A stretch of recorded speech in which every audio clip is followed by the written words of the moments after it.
Darkest Dungeon is a side-scrolling dungeon-crawling role-playing game where you find yourself, the character, answering the call of an ancestor who dug a bit too deep and flirted with some Lovecraftian horrors. The aim of the game is simple. Recruit champions who come on the coach to cleanse the land. Darkest Dungeon is a game from 2016, but it does have two expansions, the Crimson Court and the Color of Madness. Both are very good DLCs in their own right. There are a couple of little side DLCs as well. I do recommend both of the game's DLCs as essential to your enjoyment of Darkest Dungeon. However, the first time you play Darkest Dungeon, probably have Crimson Court turned off simply because it makes the game even more unforgiving than what it normally is. For a newcomer, I would say it's probably just a little bit too difficult to deal with. Even on the easiest difficulty, I was getting stomped. But, I mean, that could just be bad. Darkest Dungeon itself is an incredibly dark game. It's a depressing atmosphere with a dreary, gloomy setting. Normally, for me, that's quite a turn-off in gaming. But it draws me in a way that I was quite surprised, because when the trailer came out, and I was just like, oh, it's okay, but it's so enthralling and captivating and horrifying, both in terms of level design and enemy design.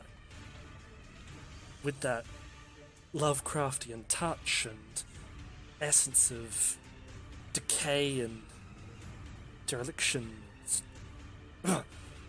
Odd. It's such an odd game, and that's what makes it so good, I feel. It's a truly fantastic and interesting game that has hallways and dungeons and swamps just crawling with but make no mistake, this game is incredibly unforgiving. In combat in particular, you'll find the normal things of like your deaths are permanent, you're required to feed your party. The combat is very D&D-esque, like Dungeons and Dragons. It's turn-based, you gotta tick through.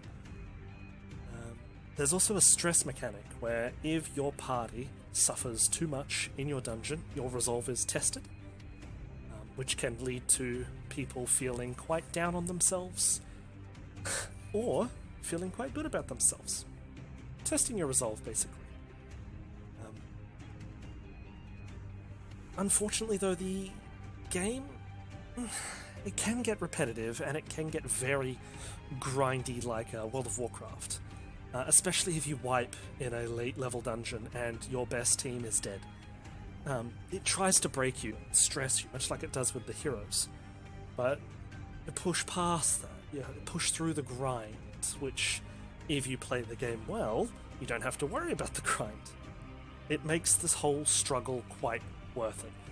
Both with the game design and the sound design. Just, again, have a listen.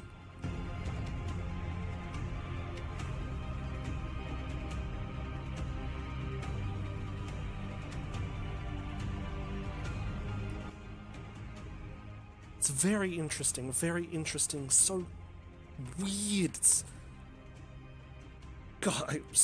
Pretty much, I cannot recommend this game enough if gritty, difficult, frustratingly hard RPGs are your thing, even though it's not that difficult in that regard. If you are able to play and understand how the mechanics work, then the game becomes a lot more bearable and easier. Its price is quite good. If it is on special, it's 100%. Grab it, because it's great. And simply because of how good Darkest Dungeon was, for me, keep an eye out for Darkest Dungeon 2 when that comes around. And I'll just leave you with the narrator to sign us out here. Remind yourself that overconfidence is a slow and insidious killer.